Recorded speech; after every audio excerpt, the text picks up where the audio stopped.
On the phone with me right now is Pastor Lindsey Williams.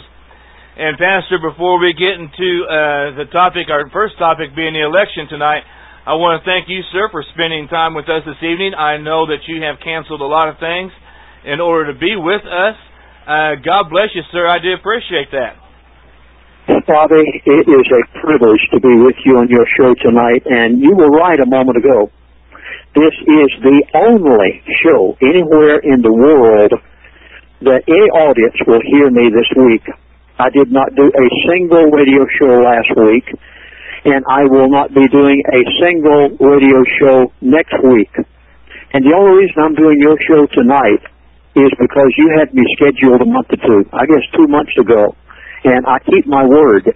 And when I say I'm going to do something, I'll do it. So yes, I kept this radio broadcast tonight, and folks, this is the only place that you're going to hear some of the things you're going to hear tonight.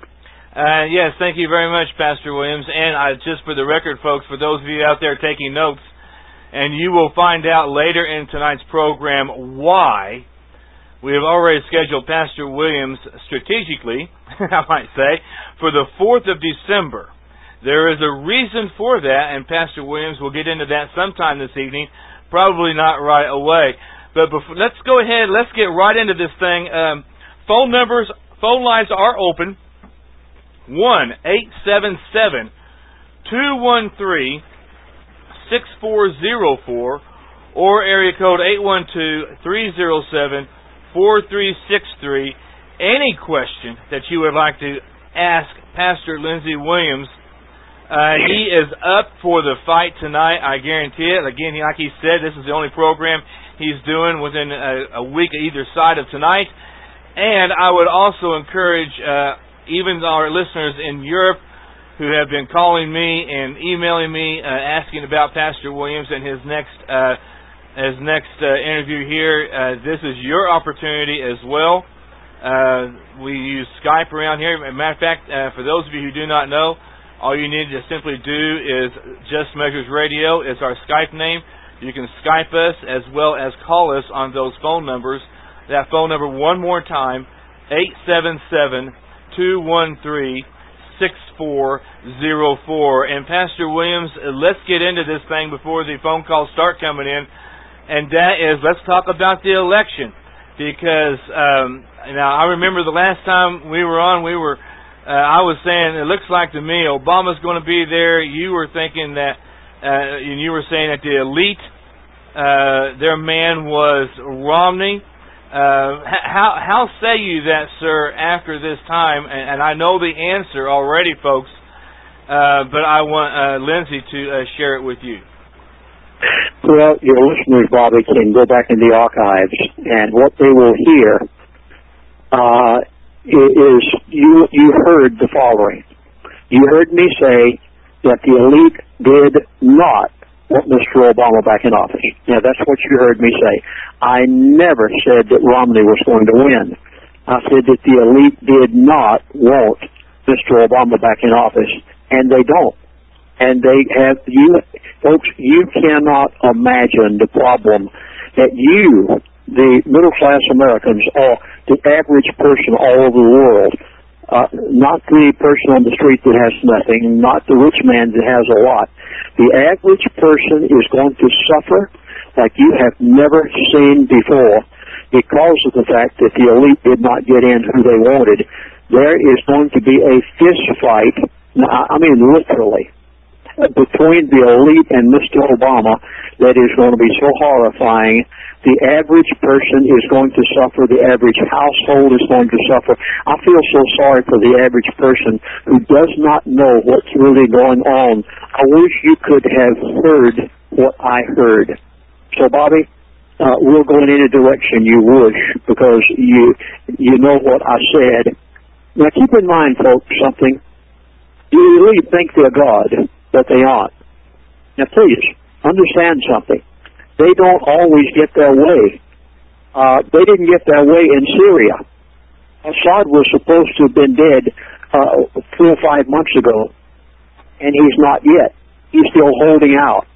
I told you in my DVD presentation that I made a year and a half ago entitled Middle East, the Rest of the Story. I gave you the nations that I had been told at the time that Egypt and Mubarak was deposed, and at the time I said it's going to be Egypt, it's going to be Libya, it's going to be Yemen, it's going to be Syria, and then it's going to, in somewhat of an order, with Saudi Arabia being the last, and they thought they would take over Syria just like they did Egypt.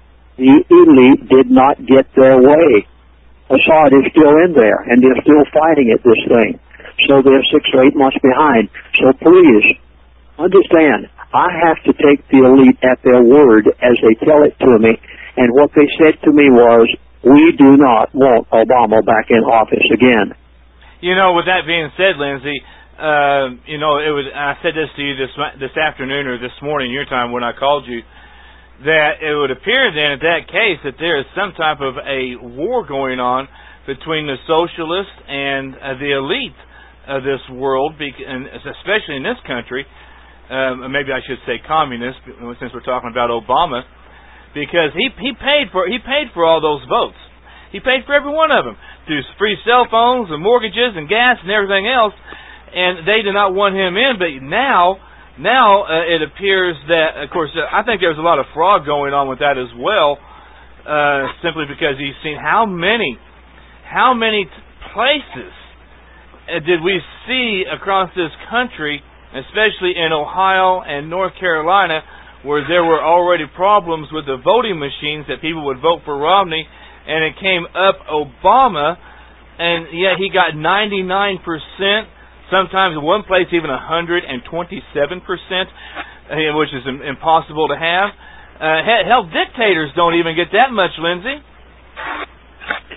Now, everybody out there in your listening audience, I'm sure you know the Constitution and a form of government that we have in America, which is a constitutional republic.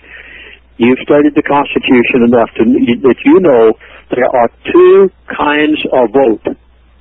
That's right. Please, bear with me now. There are 2 kinds of votes in the United States of America. Number 1, there is the popular vote. This is what the people go to the voting booth and cast their votes. Secondly, there is the electoral college vote.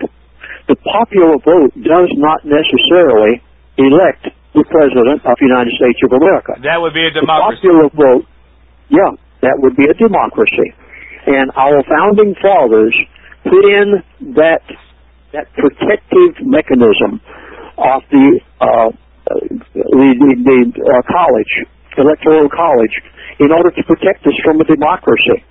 They knew that a democracy would turn into a horrible thing, and they gave us a constitutional republic. So, you voted for electoral college members. Those electoral college members, each state has so many according to population, and those electoral college members elect the President of the United States of America. Now, this afternoon, I'm going to give you the latest report. You go on the internet for yourself and prove it after this program. This afternoon, the latest report. You see, there were a lot of absentee ballots. There were many, many states that have had trouble. Some of the northeastern states, because of the storm, the horrible hurricane that came in, and right behind it, there was a blizzard. And many of them are still in the process of counting votes up in that part of the country. And as of this afternoon, Romney won the election by 1 million popular votes. Are you getting my words? Now, please don't misunderstand me and don't misinterpret me. As of this afternoon, the latest tally is that Romney has approximately 1 million more popular votes than Obama, but the states who had the most electoral college votes, enough of them had come in to guarantee Mr. Obama the election. Now, if it went according to popular vote, Mr. Romney would be our president right now. Yes, it would, but that would be a democracy. That would not be a representative form of government like we have. Lindsey, we have our first caller on the line. Are you ready, sir? I am ready, please. Okay, I'll introduce this one. This one is a very dear friend of mine. He is a host here at Just Measures Radio Network. He goes by the handle of John Galt. And so, John, fire away, sir. Dr. Williams, been a fan for a long time, and I appreciate all of your efforts and work that you've committed to the freedom movement in the past. So I wanted to sit there and bring this question out because you hit a subject near and dear to my heart and to what my major and my focus is, the Middle East. It's my belief that the gun running and weapon smuggling to the Syrian rebels was designed to trigger what I call the Damascus option, where nerve gas or other chemical agents will be obtained by Al-Qaeda and other Muslim Brotherhood rebels and launched against Israel, resulting in a retaliatory strike against Assad and his regime at the behest of the Marxist elites. I would like your opinion on this because I think we're closer to that than ever with the recent mortar and artillery shelling occurring in northern Israel. John, thank you so much for your call tonight. I appreciate it. And you're correct in what you're saying. My elite friend have told me some things about the Middle East just recently and what's going to take place. I could make, according to what he has told me recently, I could make predictions about Iran. I know exactly what's going to happen under the Obama administration. And likewise with Israel, and what you're saying about these weapons getting in the hands of those that would attack Israel, you're exactly right. The United States of America will not, I hope you're hearing me, the United States of America will not stand with Israel under the Obama administration. America would have stood with Israel under the Romney administration, but not under the Obama administration. They'll be left out in the cold to make it the best they can. And with these weapons in the hands of their enemies, we very well could see some very startling events take place in the Middle East. Dr. Williams, thank you very much. And folks, I encourage you to call in, because if this is not the end times, and I know people are scared to call in, but look, folks, this is the time to ask the questions, because our methods of communicating with such great guests as Lindsey Williams and Natty Bumppo are about to come to an end. When the government puts the hammer down, that's it. So call in and ask your questions tonight, because time to prepare is limited. And God bless you, Dr. Williams. Thank you so much for answering that question. Yes, thank you for calling.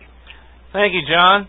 All right, we have another caller on the phone right now. Phone number, and I can't remember everybody's phone number, doggone it. I should know this one.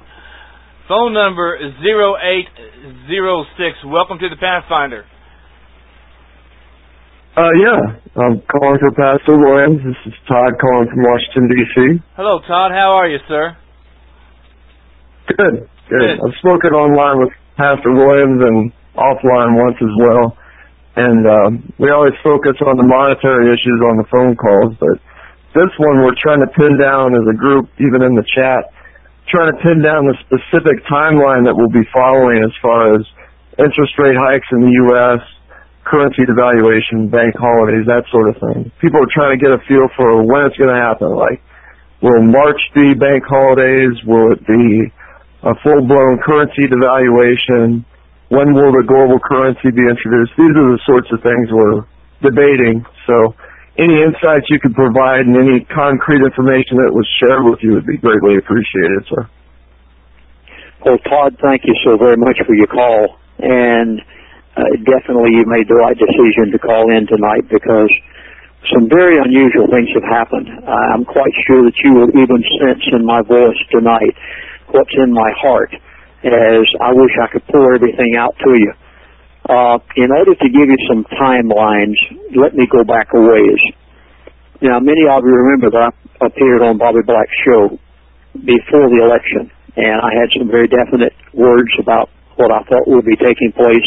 I told you that there would not be a currency collapse.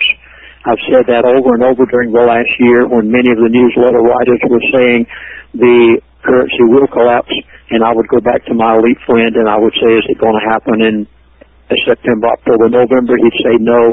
I say, is it going to happen in November, December, September, October, November, December? He'd say no, and I came back and I told you exactly what he had told me. Immediately after the election, I contacted my elite friend. Now, I don't know how to say this, but I'll try to put it in words if I can. The information that I received, someone asked me the other day how I would describe the information that I received from my elite friend. Now keep in mind, I've been in touch with these people for 35, maybe 38 years now. And the information that I received from my elite friend, if I could put it in my own words, I would put it this way. The most startling thing that any person has ever heard since the founding of the United States of America was what I heard. Now, that's a very bold statement. It's a big statement. It's startling. And it even scares me to think about it. When I heard what I heard and analyzed what he was saying to me, I said, I can't give this out to anybody. Not right now. And that's the reason I didn't. Now, you know how many radio shows I do. I do 3 and 4 radio shows a day normally. I did not do a single radio show last week. This is the only show I'm on this week. And next week, I will not be taking a single radio show from anybody. Even if a radio show host called me and asked, I would not take a show next week.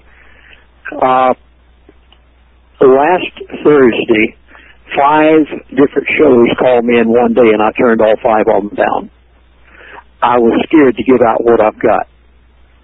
And I'm going to give it out. I'm going to give it to you. I can't give it all to you on the air tonight. There are only certain things that I can say tonight. On December the 4th, when Bobby has me back, I will be able to tell you everything. And don't you miss that show. On December the 4th, if you ever listen to one of Bobby Black's shows, I beg you to listen to that show. The information was so startling that I was given. And you please forgive me for hesitating tonight, but I have to be very careful with what I say. The information that was given to me was so startling that I said, until I can put this on record, until I can record it, I will not give it out. Because people will have every kind of a reaction imaginable. They'll say, well, Lindsey, you said this, you said that. Until I can put it on record, I can give out certain things tonight. I can tell you this. The elite did not get what they wanted. I still stand by what I said on Bobby Black's show before the election, and that was they did not want Mr. Obama back in office again. And if Mr. Romney could win by the popular vote, he would be the president of the United States of America, Dave. This is how close that is. You saw the report this afternoon of the popular votes that have come in so far and been counted, and there's still many to count. But Mr. Obama's in there. He did win the Electoral College votes enough to officially accept the job as president of the United States of America. Now, the elite did not get what they wanted. Mr. Obama had double-crossed them in 3 ways during the last 4 years. The Trans-Canada Pipeline, the Dobbs-Frank bill, and opening up of public lands to oil exploration. All 3 of those, the elite told him they wanted it, and he literally double-crossed the elite. Now, at this point, the elite realized that Mr. Obama is this haughty, arrogant, self-willed. He thinks he has the world by the tail right now. And if you could listen to my elite friend, it would scare the daylights out of you, because you would realize that the elite now have a real problem on their hands. This man is out of control, and they know it. And there's nothing they can do about it. He's in, and I don't know what they might do. I wouldn't put anything past them. They're so upset about it, especially if we hold the elite. And because of it, Mr. Obama thinks now that he has more power than the elite of the world, who have run this world for years and years and years and years. And he is so arrogant and proud and haughty that there are things that he intends to do to spite the elite. And in turn, there is going to be an all-out fist fight between Mr. Obama and the elite, and who's going to hurt most? The middle class Americans, Bobby. Wow. And Todd. Yeah, they are, and you did word that very carefully because I know our conversation this afternoon.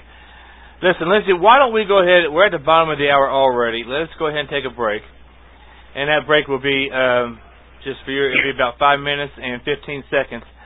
That way you can get yourself a drink of water, what have you. Phone lines are open. Any and all questions that you would like to ask Lindsey Williams, this is your opportunity. 1-877-213-6404. I'll give that number again when we come back from the break. Please do not call in until after the break is finished. We will be right back with more with Pastor Lindsey Williams in just a few minutes. And welcome back, everyone. This is the Natty Bumppo here on Just Measures Radio Network, the Pathfinder. Again, I want to thank everyone. Again, this show has just, in the last couple of weeks, just exponentially has grown, and to the degree that I'm just shocked. And I would like to thank everyone out there, all of you who have supported us throughout this past year and a half. And here at Just Measures Radio, whether it be through your prayers, which is extremely important, financially. Boy, the phone lines are just lighting up right now. Lindsey, we have 3 callers. Okay, everybody, please make sure your radio is turned down. We have 3 phone callers online right now. Lindsey, are you ready to go, sir? I am ready, Bobby. All right, first phone number. 5660. Welcome to the Pathfinder. Please state your name and your question for Lindsey Williams. Hi, guys. My name's Kathy. Hello, Kathy. And so nice to meet you, Lindsey. I'm so excited. Kathy, thanks for calling. God bless you. My question is, I'm trying to understand. There's different sections of the elite then, right? Because, I mean, Obama obviously can't have all this power to be able to do all this fraud and you know what I'm saying? How can he possibly get himself there? So there's got to be the big part, isn't there one certain kind of elite with him and another kind of elite behind Romney and another elite over, you know what I'm saying? So it's got to be the elite fighting each other. Who's going to do the fist fight? Who's fighting each other? For many, many years, there has only been one elite. It began, of course, it goes way, way back, many, many years. The ones that I knew 35 years ago, they were the old-time elite. This was Daddy Bush, George Herbert Bush, who was the president for one term. Daddy Bush many years ago. You're talking about Mr. Henry Kissinger. You're talking about those who were cohorts with them. And this was, for many, many, many years, the only elite that there was out there. Then there were the children of these who are the younger elite today, and they don't have any disagreements with their parents, really. But yet, on the other hand, they are more up-to-date and modern with some modern ideas compared to what their parents had, but that still doesn't change the elite. Then you have, really, that's the only elite, except now you are developing an international, and this has just happened within the past 6 months. There has developed now a group who I'm really hesitant to call them elite. Let me try to explain just one group of them, for instance. There is the group called BRICS, Brazil, Russia, India, China, South Africa. And there are a number of other these little, what you would call splinter groups that are out there who have developed an international, I hesitate to call them elite, but they are such a powerful force. And this international group doesn't trust the American dollar. They don't trust the elite that you and I know. The elite whom I knew and the people who are the true elite group, as I would call them, are free enterprise capitalists. They are not communist and they are not Muslim. But then there are all these, there's this international conclave of people who are now stepping in there and saying, we have power too. Let me just give you an idea of the power of this BRICS group. They're 43% of the world's population. Now, that's pretty good size. And they are 18% of the world's gross domestic product on any given day. And they're 53% of the global financial capital. Now, they have enough power and wealth to be able to challenge the old-time elite, whom you and I would call elite, which I've already mentioned the names of some of them, and then some of them, you'll never know their names. I knew some of them and lived with them. I never met them all, but I met many of them when I was their chaplain for 3 years. And so you have a whole new world out there right now. Lindsey, is there the people that you knew were in the oil business? Is there elites in the oil business, elites in the banking business, elites in the toilet paper business? Is there elites in every area, or is it just one group of people? And could we call them illuminists? Yes, you can call them illuminists. You can call them skull and bones. You can call them the elite. You can call them the bankers of the world. Yes, that's exactly what you could call them. And in my book, Syndrome of Control, and also Summon to Seduce a Nation, I describe these people in detail. Yes, that would be the proper name for the old-time, many years of elites through many family generations. They have held this position, and they hold the strings to all of the banking systems of the world, to the big oil companies, to the money of the world. They have held this power for years and years. And now, of course, you've got this little splinter group of people out there, like I mentioned a moment ago, the BRICS group, Brazil, Russia, India, China, and South Africa, who are rising up now as great powers, and they think, well, we're big enough to be able to give the elite a run for their money.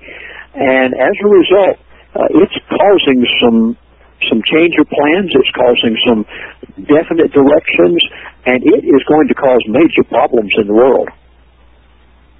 Okay, so these new ones... Go ahead, Kathy. I'm sorry.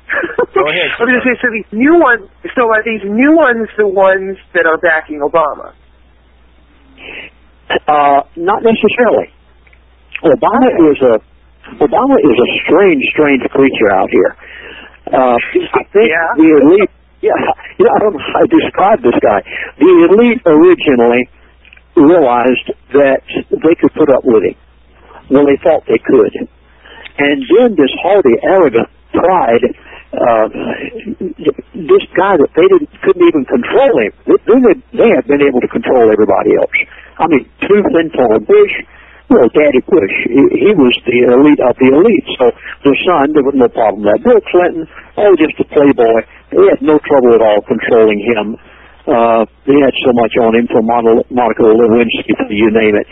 And all of these were totally under their thumb and complete control. All of a sudden, they get a man in there that is a renegade. I mean, he not only threatens the elite, he dares them. He makes decisions in favor of his Muslim Brotherhood friends, and all of a sudden they realize they have got a tiger. And then Mr. Obama comes along, and please try to understand this. 48% of every person in the 48% of all the people in the United States of America receive some sort of a payment from the government every month. Now try to think about this for a moment. It could be a food stamp. It could be a Social Security check. Maybe it's a Medicare or Medicaid. Possibly that person works for the government. But 38% of the people in the United States of America receive some sort of a remuneration from the government every month now.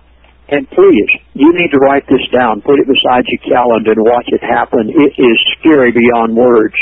Mr. Obama intends to have 70% of all the people in the United States of America receiving some sort of a check from the government every month. By the end of the next 4 years, that means that whoever writes that check can automatically become the president again. I mean, he has literally bought his way into office. He gave away cell phones. He gave away food stamps. I mean, this is so horrifying right now to realize that we have a monster in there who does not believe in our Constitution. He does not believe in the Republic. He is a communist, and he is also a Muslim, and he's totally out of control. Even the elite can't put their finger on him. And he got back in office again, and he wasn't supposed to. Can you see the dilemma that's going on out there right now? Kathy, is there any other questions that you have, sweetheart? Because we have 2 more callers in queue. Just want to make sure you have a chance. One more statement, and then you guys can talk about it. But, as far as the popular vote, we're never going to know. There's so much fraud. We have no idea who really won the popular vote because there's so much fake votes out there. There's so many fake vote counts. You know what I mean? Anyway, Lindsey, thank you. God bless you. Kathy, let me answer that last question because this is so important also. And again, thank you for all of these questions you've asked tonight and for calling in. I had a phone call last week from Dr. Stan Monteith. Many of you know him, a very, very prominent older gentleman, many, many years as a radio talk show host. He's on stations all over the nation.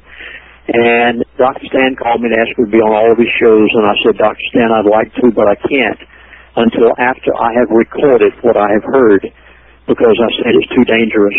I got to put it on record first. And he said to me, Lindsey, did you hear what happened now that all of the votes are in from certain precincts? He said there is a precinct in Pennsylvania who 99% of the people in the precinct, it's recorded that they voted for Obama. Oh, there's several in Ohio. I think there's like 20 of these precincts are better, including one precinct that got 127%. 127%. That's right. All right, Kathy, I got to let you go, sweetheart. Thank you for calling in. If you want to call back in later, you can. Thank you. All righty, bye-bye. Okay, thanks, guys. Bye-bye. All right, Pastor Williams, we have 2 more callers in queue here. Up next is a gentleman, a friend of mine as well, also not a host here at Just Measures Radio, but a solid contributor to the network in many, many ways. Doc Toops, how you doing this evening, Doc? Good evening, Bobby. How are you? I'm doing fantastic, sir. Go ahead with your question for Pastor Williams. Pastor Williams, how are you, sir? This is Doc Toops. I've had the pleasure of speaking with you in the past. Well, thank you so much for calling tonight. I have a fairly succinct question, and I know that you, for whatever reason, can't give away the totality of your most recent information, so I'll keep this fairly short and sweet. In the past, you have, established a reputation for being well known as a proponent of holding gold and silver. And so I am curious how, if in any way, does your new information affect your outlook for precious metals? And that's it, sir. I thank you for your time. I'm going to sign off so you can answer that. And I know Bobby has several people in queue, and your time is limited. So I appreciate your response. Thank you, Doc. If people have ever bought precious metals in their entire lifetime, they should buy every piece, every ounce, every half ounce, every quarter ounce, every 10th ounce. I don't care what you buy. You should get your hands on every piece of gold and silver that you can possibly get it on, and get it as quick as you can. Buy it yesterday. Don't even wait till tomorrow. Record it tonight. Buy everything you can possibly buy. It is the only thing that is going to have any purchasing power or value when all of this is said and done. And how do you think, Lindsey, this election is going to not only you said that, but how do you think it's going to affect the prices of the precious metals? Well, precious metals are going through the roof. You have never seen anything yet. You think that $1,700, $1,800 gold is high priced? It's going to be dirt cheap compared to what you're going to see it by the end of this 4-year administration. The elite, okay, let me go back just a little bit. I had a very prominent person on Wall Street that I was talking to the week before the election. And I said, what is going on out there? What's happening? You know, the elite have put me in touch with many people. And as a result, there's a whole myriad of folks out there now that when I want an answer to something, I call them up and I can depend on getting the truth that you won't get from the national news media. And he and I were on the phone. I asked him exactly what was happening the week before the election, and he said, Lindsey, the markets are frozen. I said, what do you mean? He said, the people who have money are scared to death. They don't know which man's going to get in. They have not the slightest idea of what's going to happen. They don't know what's going to happen to the tax structure. And he said, for right now, the liquidity in the markets, and that's the exact word he used, he said the liquidity in the markets is not there. Everybody is holding on to what they have. They're not investing right now. And he said, it is really bothering me because he said, we have got to get that money flowing again. Now, I talked with this gentleman on the phone just this morning. And I said, what is happening now? He said, Lindsey, it's worse than it ever was. The Wall Street stock market has lost over 1,000 points since Obama got in. It should have lost 3,000 or 4,000 by now. But it's only lost 1 because the plunge protection team comes in and protects it every day and keeps it from going to where it should. The wealthy are literally scared more than you can possibly imagine. They're frightened to the point that, listen now, please, and you already know this, you've heard it in the news, but I'm going to try to put the pieces together for you. Mr. Bernanke, chairman of the Federal Reserve, has already said he will not serve another term. Why is he leaving? He knows what's going to happen. Now, watch out who is gone. Hillary Clinton announced yesterday or day one, she will not serve in the Obama administration again. Do you know where Hillary and Bill are going? And that's what I'd like to know. Yeah, they're leaving the country. Are they leaving? Is it official? They are leaving the country. Yeah, they're leaving the country. All right. Here's another person at the very top who sees the handwriting on the wall. Timothy Geithner, the monetary man of the United States of America, head of our money system. Timothy Geithner, he has just resigned also. He says, I'm not going back in there. Why? Bernanke, he knows there is nothing that can be done since Obama has gotten in. The elite whom he's going to tax to death are not only scared to death, they're holding on to their money. They're not investing. They're not investing in stocks. They're not investing in bonds. They're not investing in businesses. They are cut. Have you noticed how many companies have announced since Obama got in office that they were cutting thousands and thousands of workers? They're laying them off. Thousands are being laid off. Why are they laying them off? Watch it now. Any person who works 29 hours a week or more, the company is going to have to pay for the health care system, Obamacare, for them. If they work 29 hours or less, that company is not obligated. Thousands, probably millions of people in America are going to lose their job between now and the time that Obamacare officially becomes initiated, because what they're going to do is give nobody, except the ones that positively are the most important people in the company, they'll keep those on. They have no choice. They've got to have leadership. But anybody else that holds a menial job, they're going to give them less than 29 hours or less per week and not let them work one minute later over. And instead of hiring one person for a job, they'll hire 2 people for the job and give each one 29 hours a week because they cannot afford to pay Obamacare. Lindsey, we have another phone call. Are you ready, sir?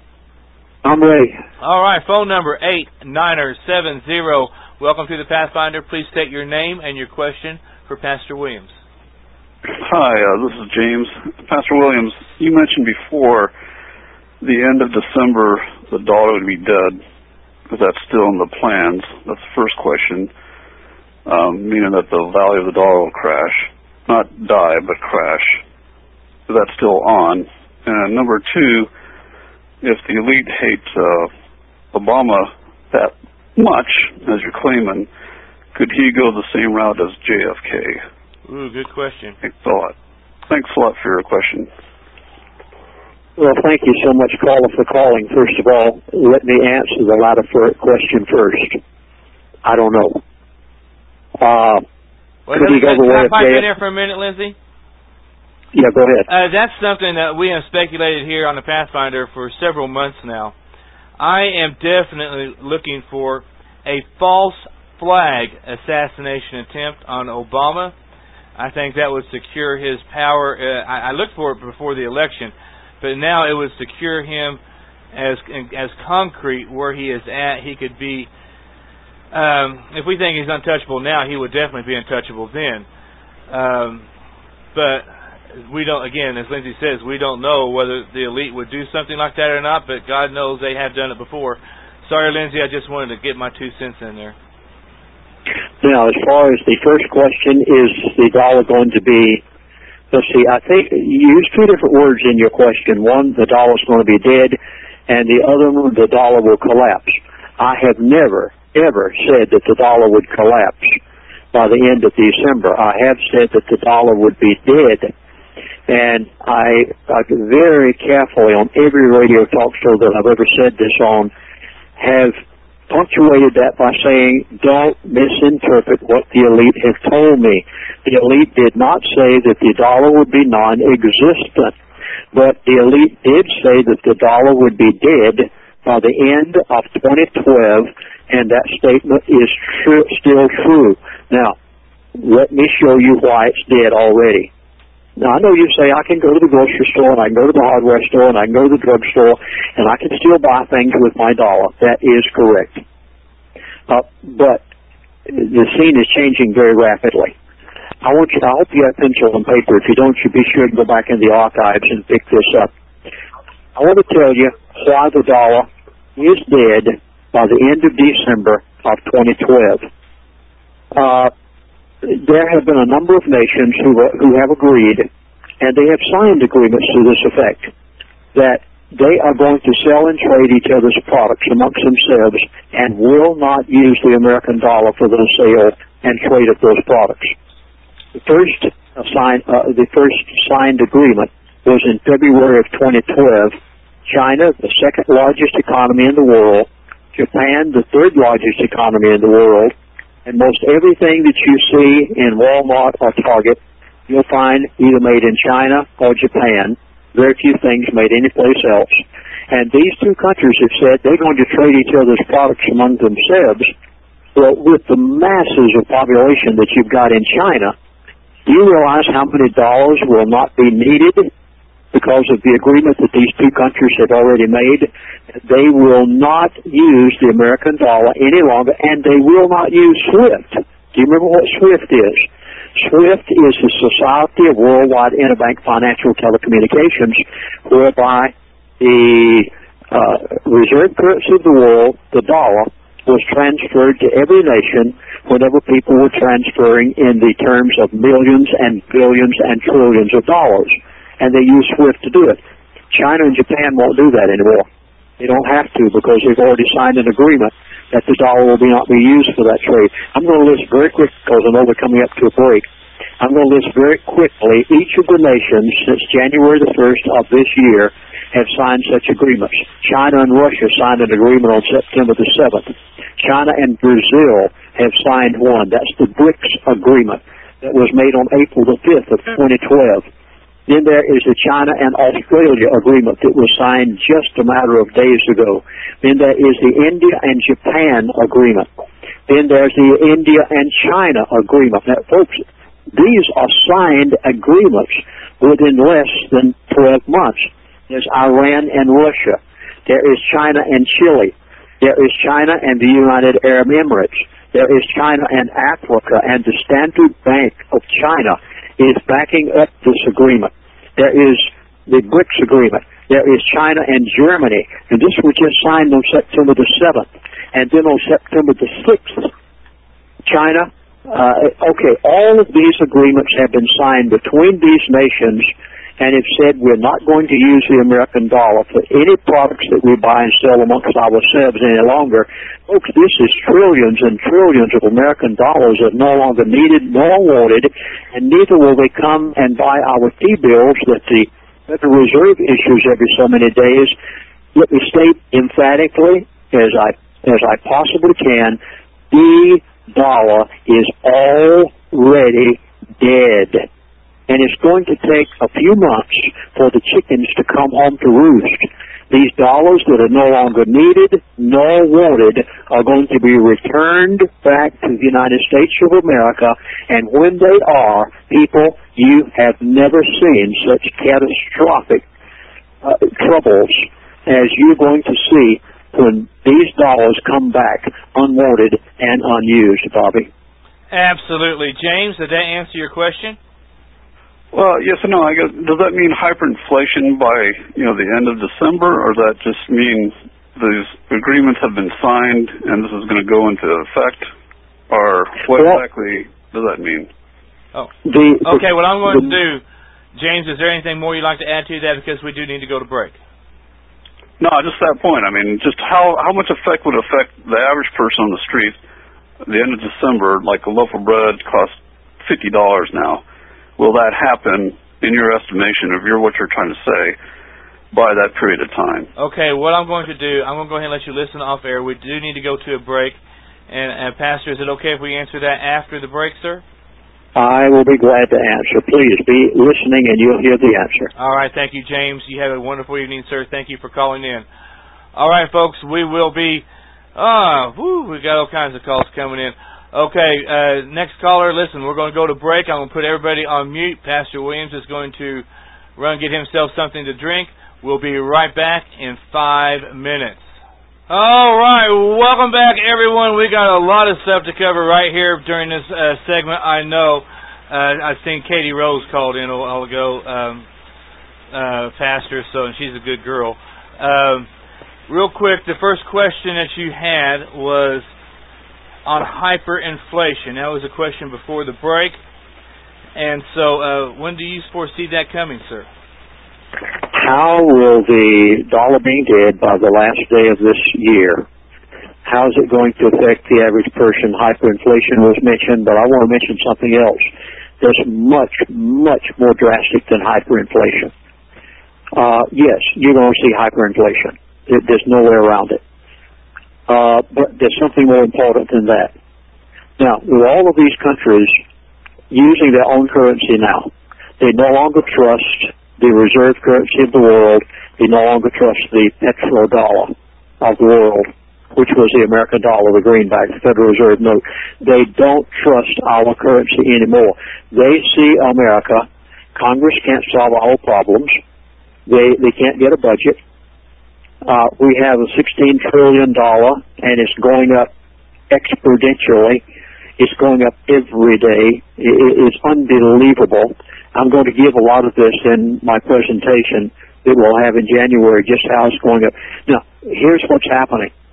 The nations of the world no longer trust the American dollar. The most dangerous part of the dollar being dead is what's going to happen to the T-bills. Now, please understand this.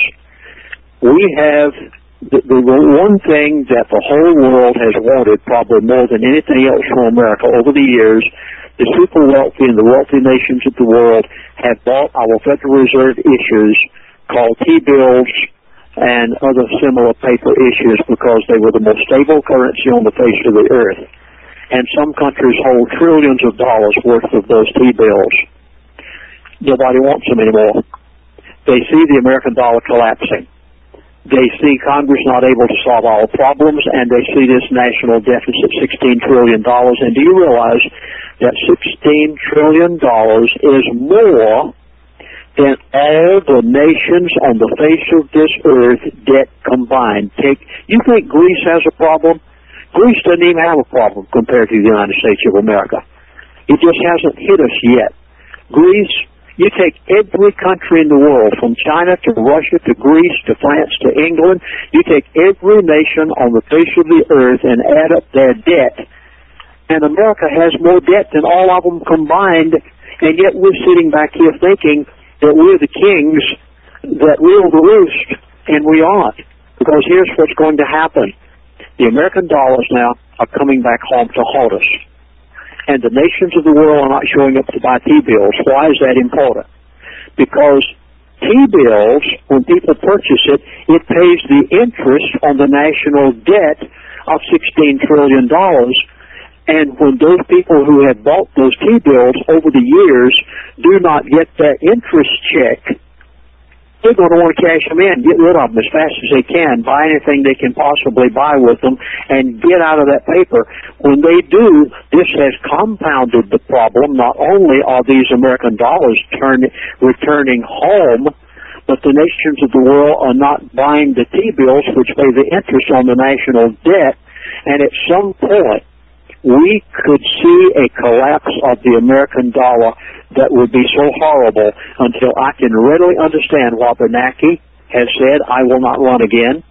I can definitely understand why Hillary says, I will not be in this Obama administration any longer. And why Timothy Geithner, who knows about the finances of America, has said, no, not another term for me. I can readily understand why these people are getting out and moving to other countries. Yeah, that's right, because Bernanke is going back to academia. And I just want to throw something else out on the hyperinflation side, sir. Did you know that it came out today, there's a gas station outside Orlando that is selling gas at $6.44 a gallon. That's the price, $6.44. My gracious. Okay. No, I did not know about that. I'd heard about California having some problems because of the type fuel that the state there requires.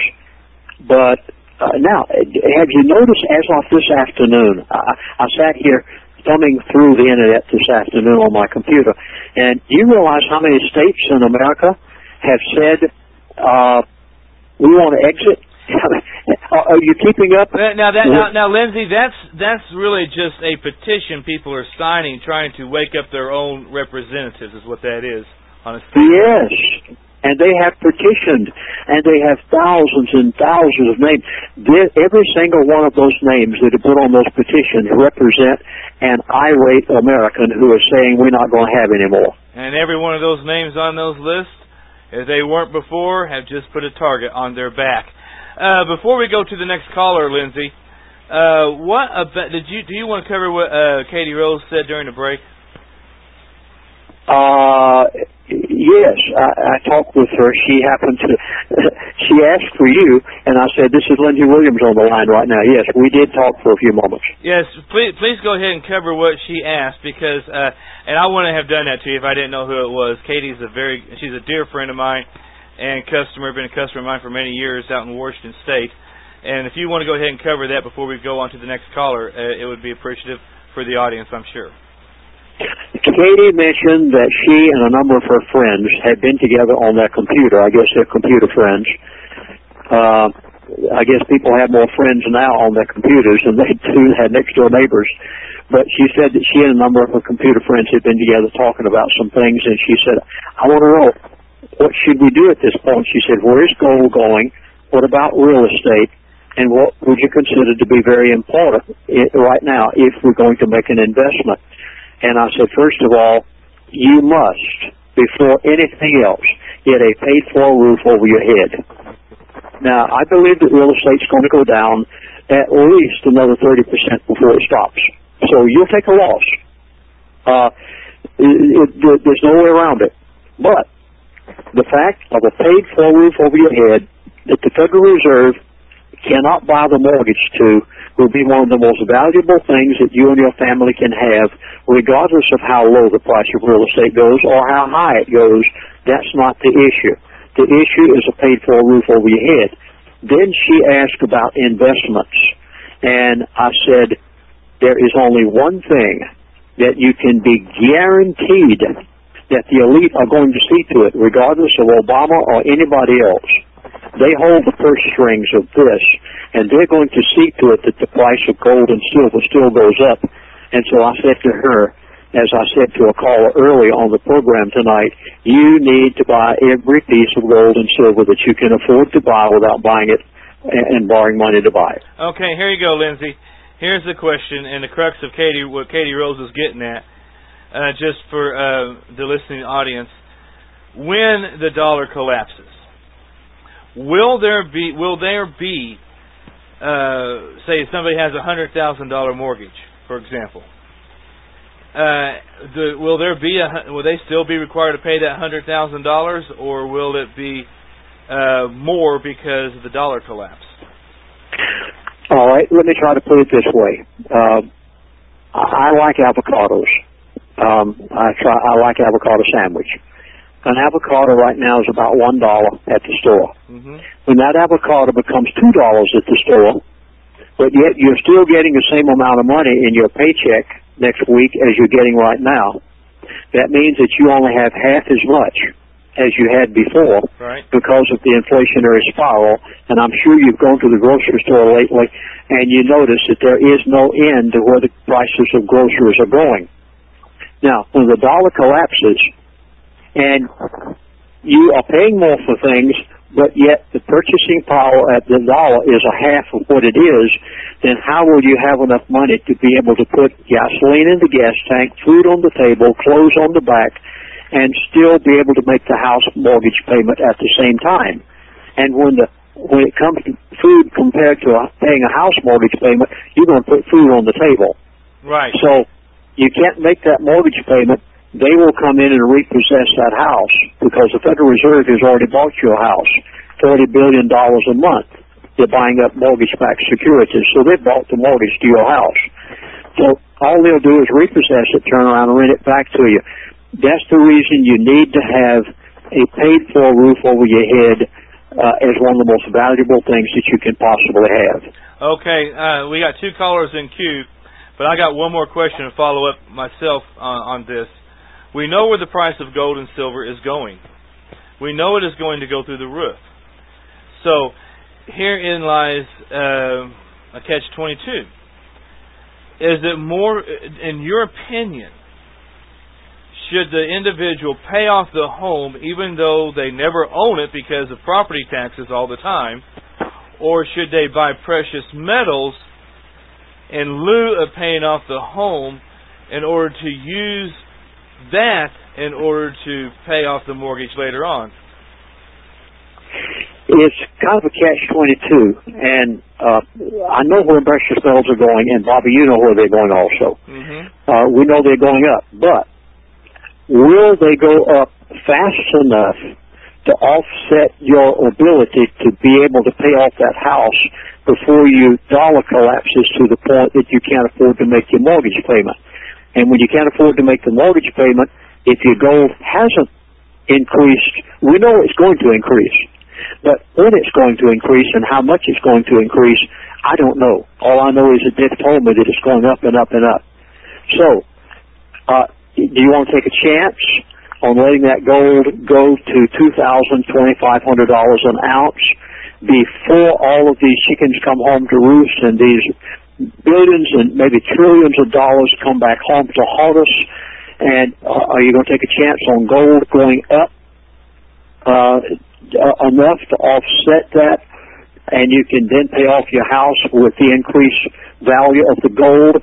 That is a possibility, and in some cases a person can afford to make that as a priority. On the other hand, there are some people who don't dare take that chance. I really wouldn't know what to advise a person. It's so easy to say somebody, from a hypothetical standpoint, Lindsey, somebody owes $50,000 on their home. They don't have $50,000. Maybe they got $10,000, okay, in a savings account or something. They can put that into gold, watch that go up, and then have plenty of money, if not, and plenty left over, most likely in time, in order to pay their mortgage off. But it would be better if they don't have enough to pay off their mortgage, in my opinion, to have the precious metals as opposed to have the currency sitting in the bank or even a 401k or anything else, because that's going to give them the ability to do that then when they do not have the ability to do so today. There is a very good possibility, Bobby, that $10,000 will become $50,000 in time for them to be able to do that. That is a very good possibility. Okay, let's go on to the callers here before they decide to throw us over the side of the boat here. Mother Earth, welcome to the Pathfinder, darling. Hello, and hello, Pastor Williams. Hi, good evening. I hope it's a good evening for you. I would like to know, and I think a lot of people do, is where will, I know the dollar's going to go up. I know a lot of things are going to go in a basket. But how about farmers? What about I know groceries are going to get spendy. Are farmers going to be able to hold on enough to provide food for people? I will put it the way that one of my friends put it back about 2 years ago. He said, Chaplain, there's going to be plenty of food and water on the grocery store shelves, but he said you won't be able to, but he said you'll go hungry. And I said, what in the world are you talking about? And he said the currency is going to lose its purchasing power to the point that even though the grocery store shelves are full, you will not be able to have enough currency to be able to go and buy the groceries that you want to buy. And so I asked him, I said, well, how are you going to keep those grocery store shelves full? Now, this was 2 years ago or better, Bobby, when I first started saying this. And I had many people in the survival business who were saying, oh, no. He said, you won't even be able to buy groceries a year from now. Well, 2 years has gone by, and the grocery store shelves are still full. And the way they explained it to me was, they said, Chaplain, if we have a drought in, say, Florida or California, we just bring it in from another country somewhere. And they said, we are able, even though the price may go through the roof, maybe sky high, you may be paying $4 for that avocado instead of $1, but it'll still be there. But they said, we can bring it in from wherever it is. I do not foresee a food shortage in the near term. Now, I will say this. Please go and buy those survival foods. You need to buy them as quick as you can, because your currency is going to lose value so much that you may not be able to buy them 6 months to a year from now. So you positively must go and buy those survival foods. And the food that's in the grocery store, on the grocery store shelves, I think you'll continue to see that food there. I think you'll continue to see the shelves full. But your currency is going to devalue so much you probably won't be able to afford it. Well, I know that in January we expect cattle prices to double what they are now as far as meat on the shelf, because we are less than 1952 in our populace for cattle in the United States. I farm. I have a small homestead. I raise everything at 99% of what I eat. And that's why, I know a lot of people are wondering, can I grow a garden? Will I be able to do this? Will I be able to get that? Will I be able to fill my jars up? Will I be able, I know most people are afraid of going hungry.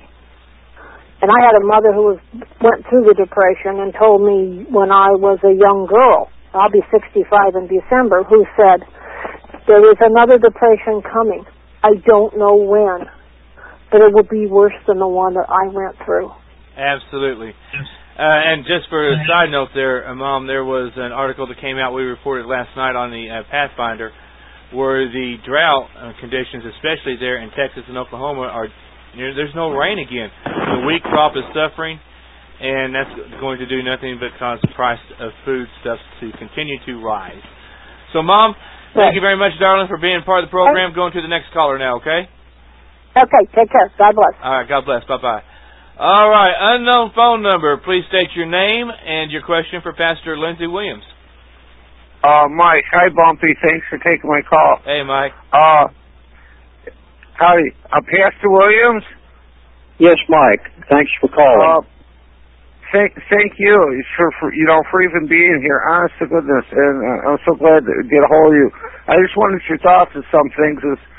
far as with this dollar thing, one, I really believe that once this really gets in full gear, which should probably be very shortly, I'll just call it the powers that be, is the Talmudic Jew bankers who literally want to own the world, and I don't know how they're going to pull this off, plus 5%. I guess that's the moon. But anyways, this thing is going to get so out of hand, they are not going to be able to control 330 million people. I mean, they're just not.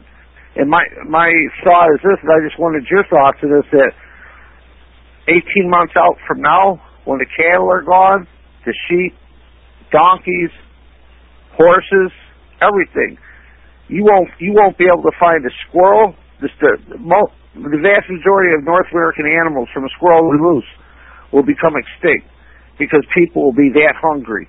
Because the vast majority, because we're all preaching to the choir here, and not the vast majority of people don't listen to JMR like that. They haven't prepared, and they're not going to care if the squirrel or the moose go extinct because they got to eat.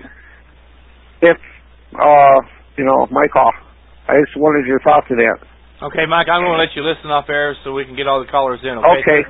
Okay. All right. Let me get my phone, computer back on. Okay. Bye. All right. There you go, Lindsey. What say you about that? Well, when people get hungry, they'll do anything. Mm-hmm. They'll break in grocery stores. When that children are crying, they'll go kill every deer in the country. They'll poach everything imaginable. They'll kill every squirrel. Your caller is exactly right. People aren't going to go hungry if there's game out there, regardless of what the game warden says. The government just thinks they can control people, but they can't. There's a lot more of us than there are of them. And right now, Mr. Obama has created such a massive crisis because of his hatred that he has shown for the wealthy. Now, listen, there's nothing wrong with a person making an honest living.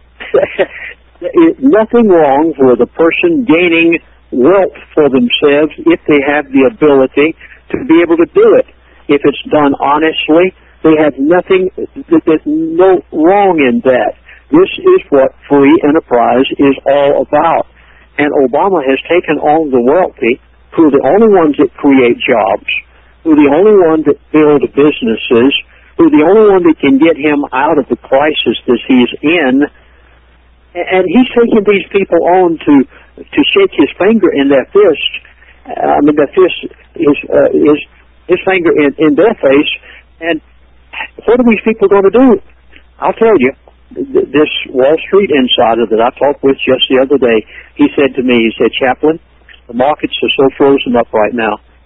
He said, it wouldn't surprise me if we woke up one morning and we had a complete financial freeze up in America.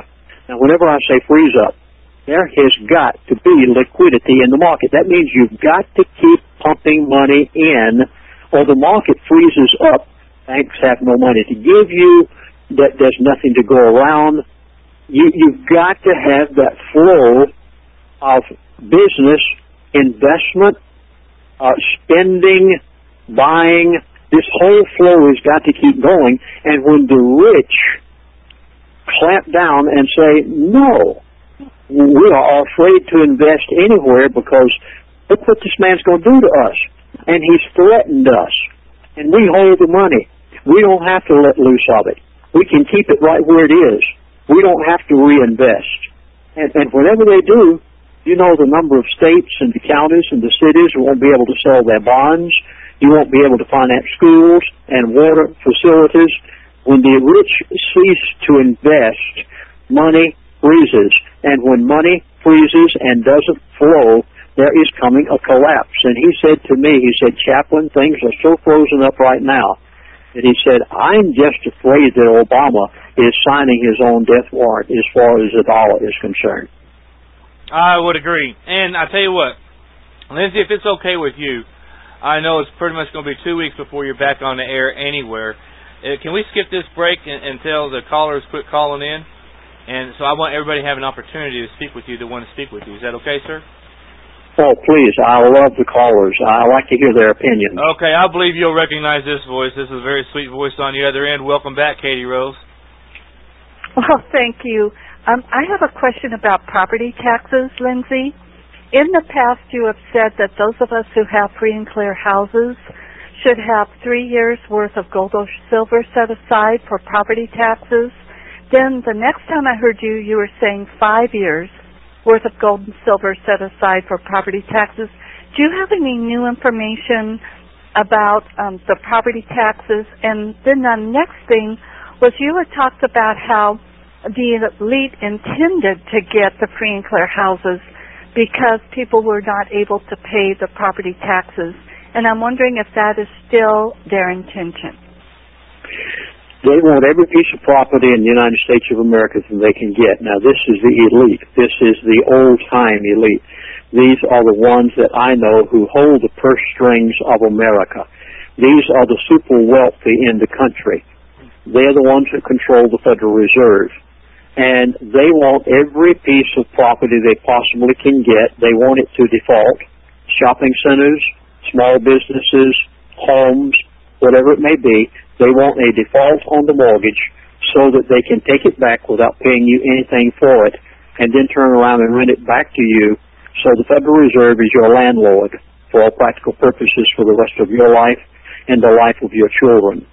This is their end goal.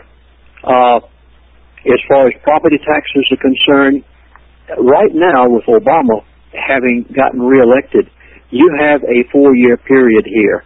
And if I said 3 years originally, which I think I did, I would up that to at least 4 to 5 years now, merely because of what's going to happen. As long as Obama is alive and well and in office, the elite are going to fight him for everything they are worth. Every move he makes, he's going to fight them. Obama's going to fight the elite, and the elite are going to fight Obama, and the middle class are going to suffer because of it. Then you've got this international group of people now, such as BRICS, who are stepping up to the plate, and they're going to fight the United States of America and our currency, which if our currency gets, let's say that if we put on a status where our currency doesn't have a AAA rating, now they'll come down to a AA rating. Now they'll come down to an A rating. Then they'll come down and down and down. And as this currency problem continues to escalate, our currency will be on the scale of 1 to 10. It goes down and down and down on the ratings. The countries of the world don't want it, and this escalates the whole problem. So you definitely should have as much as you possibly can in the way of gold and silver regardless, but you definitely need enough also to take care of those property taxes for, I would say at this point, at least a 4-year period. Thank you, Lindsey. Katie, is there anything else, sweetheart? Well, I'm also find myself wondering about a world war. Have they said anything to you about war, either war on our soil or, you know, some other kind of war that the U.S. will be involved in?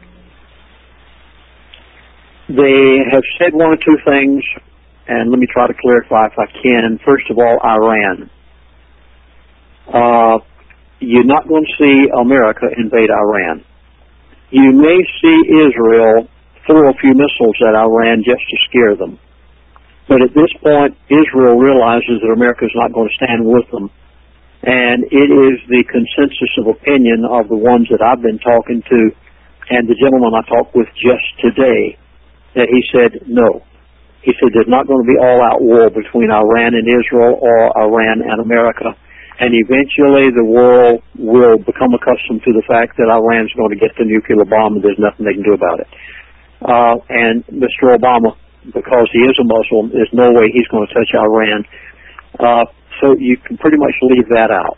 As far as another conflict somewhere in the world, some other nation could cause it if they wanted to very easily. And Mr. Obama, look at the conflicts that we are actually supporting Al-Qaeda. We've gone in there and taken part, first of all, in the ousting of Mubarak in Egypt, then Gaddafi in Libya, and then Assad in Syria. It's the American State Department, through the elite, they're taking part in all of these things. Any one of them could explode into a war at any time, but as of right now, they have not indicated a proposal to start war anywhere. Something that we're also looking to happen is a possibility of Syria somehow bombing themselves, Lindsey, and blaming it on Israel in order to draw them into conflict even quicker. That very well could happen, and that would be something that our country nor the elite would have any control over. Okay. Katie Rose, it's yours. You got anything else? No. Thank you very much, Lindsey. I'm sure there are other people who have questions for you. Thank you. Thank you, Katie, and have a great evening. Bye-bye, Katie. All right, folks. That's so far. That's the callers have dried up. Lindsey, we're going to go ahead and take a break right here, and that gives you a chance to wet your whistle because you've been going at it full steam. We'll be right back, folks, in about 5 minutes. All right, folks, we're going to be cutting this break just a little bit short there, so I hope Lindsey's back with us. Lindsey, are you there, sir? Bobby, I'm right here, and thank you again for letting me be with you tonight. Oh, Lindsey, this has been a fantastic show. A host of fantastic callers have called in with fantastic questions as well. Before we go any further, though, we do have a caller in queue. I would like to take the time right here to mention the fact that you can get from the prophecyclub.com Lindsey's series, The Secrets of the Elite, and coming very shortly, and Lindsey can give us a time frame on this, the next 4 years. This is another DVD set that Lindsey is working on. I think it's Lindsey, did you say it was 4 DVDs or more that this set's going to be? And as soon as he gets that done, therefore, that is when he is going to be coming on with us on December the 4th to talk about what he's recording there. So, Lindsey, is that information correct? Well, Bobby, what happened was after I talked with my elite friend immediately after the election, I tried to figure out some way to tell people what he had told me, and I found it near impossible. I mean, really. That's hard for me to say because usually I have no problem with words. But I had a very difficult time figuring out how in this world I was going to tell people what I knew. And I couldn't do it. I tried to put it in a 3-hour DVD, which I normally produce 3 DVDs, and I couldn't even begin to touch it. We're actually coming out probably a month from now with 2 DVD sets, not just 1, but 2. The first one, I want to tell you everything that my elite friend has told me that they expect to happen in the next 4 years. Now, that's everything they're going to do and everything that Mr. Obama, that they expect him to do. And then I have put together a team. Now, whenever I say a team, I mean some of the finest names in the financial field that you can possibly imagine are going to go in with me and produce how to survive the next 4 years. Now, that'll probably be a 2-hour presentation, and the first presentation of everything that my elite friend has told me will be a 3-hour presentation, and they'll be together as a set. You can't buy them separately. You'll have to get them as a set, which you'll actually have 5 hours. One of them, I'll be doing it all myself. That'll be the first one because I was the one that heard this. And then the second one will be some of the names that you'll recognize, top names in the financial field, that will try their best to take everything I have said in the first DVD, analyze it piece by piece, and then give you an answer as to what you can do as a person. The only thing they'll give is solutions as to what every person could do in relation to what their particular situation is. So, yes, we will be coming out with that. I have not announced a date yet that'll be out. We're in the process of working on it. But I would urge you, if you don't have Secrets of the Elite, you need that before you even watch these other presentations, because until you understand the mindset and the thought patterns of the elite, there's no way you can understand what's happening right now in the Obama administration and the conflict that's going on between the elite and the administration. what the elite are going to do in order to retaliate against Mr. Obama, what Mr. Obama is expected to do to retaliate against the elite, and how much you, as an average person, and me, Lindsey Williams, just an average everyday individual, how much we're going to suffer as a result of this war that's going on between these two factions. This is what is scary to me, to know both sides as to what they're going to do and what they expect him to do, and then to try to fit my lifestyle into it all. Bobby, it is really scary to think about it. Yes, it is. Lindsey, we have 2 callers in queue. Are you ready, sir? I'm ready. Okay. First phone number, 9349er. Please state your name and welcome to the Pathfinder and your question for Lindsey Williams. Hi, my name's Jareen Miller, and I was wondering... Go ahead, Jareen. Oh, hi. I was wondering if there's any possibility that the average person will buy maybe so much gold and silver that the government really won't want to buy it back, or will demand a confiscation. And then I was wondering, is it good to prepay taxes on investments maybe that were sold, or could Lindsey also mention something about what 2 or 3 countries other people might be moving to, and is there any information about FEMA camps? That's a lot of questions. Pick what you'd like to answer. Go ahead and stay with us, Jareen. Go ahead and stay with us. Lindsey, the first question is on taxes. Well, I think, first of all, let me approach the gold subject, because this is, I noticed a number of callers tonight have talked about gold. First of all, the nations of the world right now, since they don't trust the dollar, they are buying tons and tons and tons and tons of gold. Yet, South Africa, the largest producer of gold, their supply is given out. The supply of gold is going to give out at some point. I hope you're hearing this. As these nations realize that currencies are failing, the Federal Reserve can't prop up the American dollar. The reserve currency of the world is falling through the floor.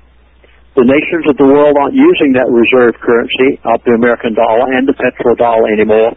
There's only one thing for them to turn to invest in, and they are buying tons of it. But gold is a very limited supply. It's amazing how little gold there is in the world. And with the nations buying the gold because they can't trust paper and currencies any longer, after a while, that supply is going to diminish to the point that the price is, you know what happens when you can't get something? The price goes berserk. And that's exactly what's going to happen with gold. In fact, it wouldn't surprise me at all to hear gold dealers say, no, I'm sorry, I can't buy it. I can't get it. I can't sell it to you because I can't get it. That is going to happen at some point. Therefore, they'll be coming to you begging to buy what you have. I don't think you will ever have any difficulty selling the gold that you have. If anything, you'll have people knocking on your door begging to buy what you have, because the nations of the world who want tons of it can't any longer get it. So I wouldn't be concerned about that at all. As far as taxes are concerned, when you can't pay your taxes, they have a sheriff's sale and they'll repossess that property just as if you can't pay your mortgage.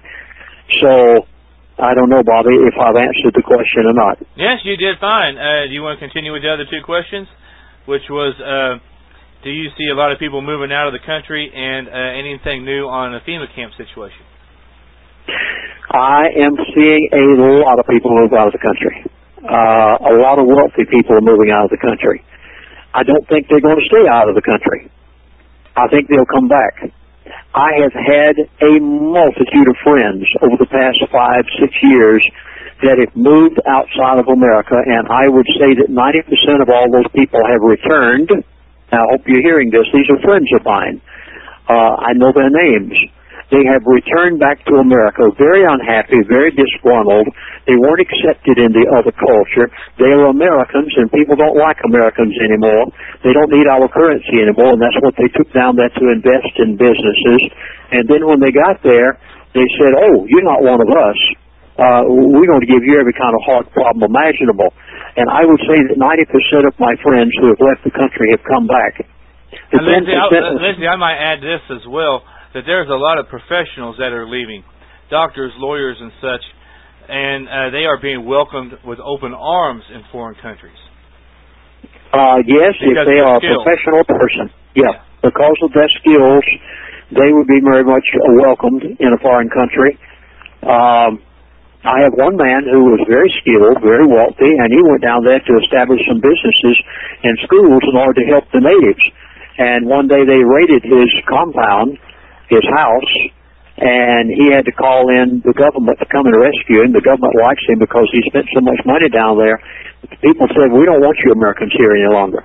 So there's always that possibility. That person, by the way, now has returned back to America. He's a very wealthy man, multi-millionaire.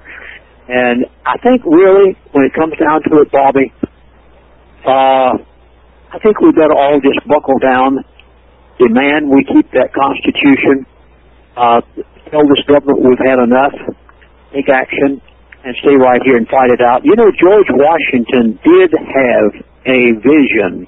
Right. And I think we're on the verge of seeing that right now happen. And a person sent me an email today, a very personal friend of probably nearly 40 years, a friend of mine. And she said, should I have a part in this movement to leave the United States, my state? And I said, positively not. I said, don't you dare. I said, what we want to do is get back our Constitution. We want to get back our state rights. We do not want a multitude of countries out here. Folks, George Washington's vision indicated that there is a point at which the Union would appear to almost disintegrate. And then divine help came in, and they put the Union back together again. We must get this Constitution back again, whatever it takes to do it. I agree. Jareen, you had one more question about FEMA camps. Is there any more information on the FEMA camp issue? I have tried my best to get these people on that subject. I've tried over and over and over, and I cannot even get them to talk about it. Okay, fair enough. Jareen, is there any other questions you have, sweetheart? That was really excellent. I appreciate it very much. Thank you, Lindsey, and thank you, Bobby.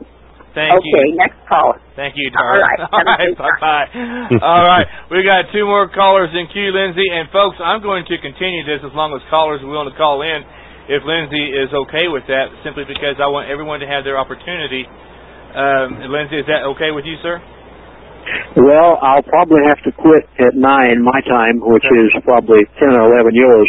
But, yeah, we've got time for some more callers. Go ahead. Okay, then we got 10 more minutes, folks. Phone number 4869er. Welcome to the Pathfinder. Please state your name and your question for Lindsey. Hello? I guess you're talking to... Nope. You're right. First number, 4869er. Okay, that's me. Yeah, that's Hi. you. Who do we have here? Hey, Bobby, how you doing? Fine. I know this voice, but who is this? This is actually Louise from Canada. Oh, hello there. How you doing, sweetheart? I'm over at the remnant. Anyway, Lindsey, I do have a question about how Canada will fare with this. You know, with the worldwide problem. Now, I'm meeting people here already from the States who want to settle here. Okay, and will they think they'll be all right here? I'm not sure about that. What do you think? The currencies of the world, whenever the derivative market collapses, which they're going to use the derivative market to bring all the currencies down at one time, and Canada will not be exempt. It'll be every currency when they decide to do that. Now, there may be other currencies that fail first. You may see the euro fail before anything happens to the Canadian currency. You may see Mexico, or you may see some other countries that their currency fail first. But eventually, every currency in the world will fail because of the derivative market collapsing. Okay, now that we know that there is a 3% for sure, how do we up that number to get more people involved? Well, I think people are going to become more and more involved when they hurt more and more. You see people get involved today that prior to the election were just sitting on the sidelines. I have never had quite so many concerned people since this election. Talk show host, just livid. Oh my goodness. Oh please, you've got to come on my show. I can't until I get this new production out. Because I don't dare tell it until I have it recorded. People are concerned more right now than I've ever seen them concerned, and a lot of people are learning the issues that didn't know the issues before. So I think people are waking up because they are hurting. Did you see where, let's see, I think it's Illinois. I'd have to go back and look at my figures. I saw it this morning on the Internet. And as of January the 1st, all of the welfare, all the food stamp recipients will receive $50 a month less. Oh yeah, I did get that. Yeah, okay. I'm glad you saw it. Now, you realize what that means. There's one thing that you don't touch. The government just positively does not touch a food stamp. And those people, they're going to get angry and start the part that we don't want to see happen. This is where riots set in. Now, states are going to have to do this because states are running out of money. California is in horrible condition right now. And other states are the same way. They're going to have to start cutting. The federal government's going to have to start cutting. And whenever they do, it's going to be grease all over again. Well, I want to say one more thing. Lindsey, this is what I do for a living. I live in Canada, and I do surveys in the States. 80% of my business is doing surveys. I have done the Obamacare. I've done that one. I've done all the other ones. And it all depends on how the question is posed to the person. So those that are saying that this is agreed to, that's not true. That is how the questions are posed by the person who's paying for that survey. So I just kind of want people to know that. I know myself, I don't do surveys at all because I know that, it's to the person who's paying for them. And that is wonderful. I am so glad that you said this, and I'm so glad that you called as a person who makes these surveys. And everybody out there in the listening audience, Bobby, they need to listen to what this caller is saying. My gracious. So you're saying then... Fired. I would get fired, Lindsey, if I said, lady, you're not listening to the question. I'm not allowed to say any of that. And the only thing I can do is in my mind saying, you don't know what you just told me.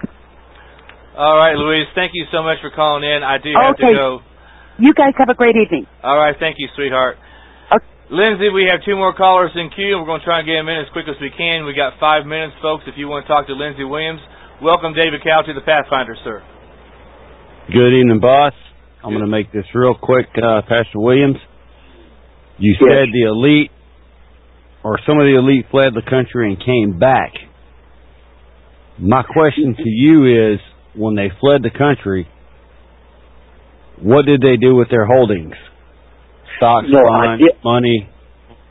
Yeah, I did not say that my elite friends had left the country and come back.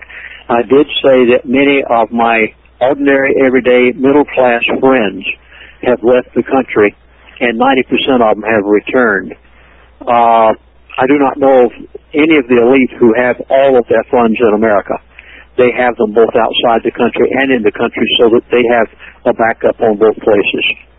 I do know for a fact that a lot of them are moving their funds over into foreign accounts, waiting for a 40% collapse, as we have talked about many times here with Lindsey, to come back and to buy up a lot of things, property here in the States at a dirt cheap level. You there, David? Yes, sir, I am, and you're right. Yes, that's sir. Exactly what they're doing. Okay. And that's what happened. That's what happened in the first depression in 1929 through 1933. Those who knew the depression was coming, they saw it in advance and did this very thing that Bobby is just talking about. And then after the depression, the prices went down dirt cheap. They turned around, had the funds to be able to buy with, and made a fortune. And they pay cash for it, and it was a done deal. Yeah. Yes, sir. David, is there anything else before I go to the next caller, sir? No, sir. Good night. Hats off to my chat friends. Y'all have a great night. Thank you, David, very much. All right, last caller of the evening. Welcome back, Jareen. Oh, hi. Thank you for taking my call. I have 2 questions. Is there anything new on the reevaluation of the denarii? I read an article that said a very famous person we talked about tonight already got a reevaluation. And number 2, is there anything mentioned about warning of poisoning a water system in the United States? About what was the water system? Poisoning the water system in America. Hoarding the water drinking system. Water. Yes. Okay, Pastor Williams. The dinar, I have warned people for years, invest in gold, don't invest in anything else. I have no information whatsoever on the dinar as to when it will be revalued.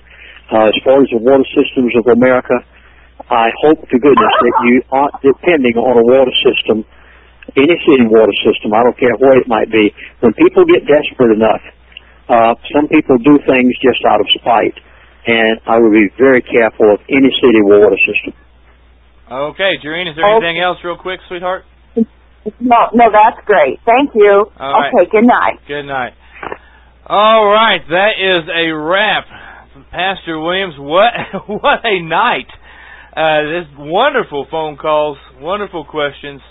Again, I thank you, sir, for taking the time out, even though you're not doing any other radio programs for at least for last week or another 2 weeks from now. Save this one. I'm very, very humbled by the fact that you have come on with us this evening and cannot wait for our December 4th meeting. Before we leave, Pastor Williams, you do know we pray at the end of each of these programs, and I would be honored if you would take that upon yourself tonight to close us out in prayer.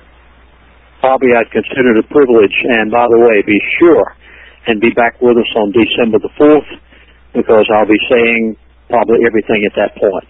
Our Father which art in heaven, we thank you for the privilege of being able to know the truth, so in turn that we won't accept error.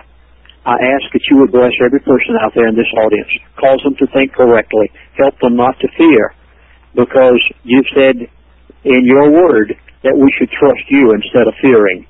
So, Father, we ask your blessings on every person that's heard this program and on guidance for the thinking of those individuals. And we thank you for your Son who died on the cross and gave of his self that we might have eternal life. And may each person know that life in Jesus Christ as their Savior.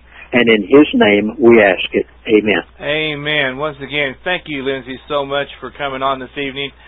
This is the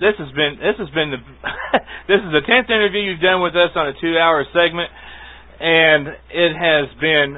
Thank you to all the callers. Just thank you to all the callers that came in tonight.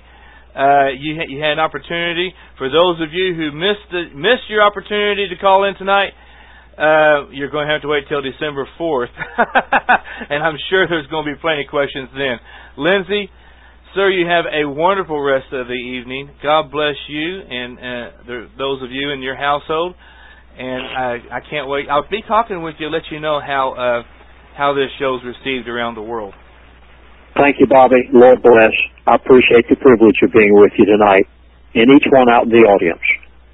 Thank you so much, Lindsey. God bless. Good night. Good night.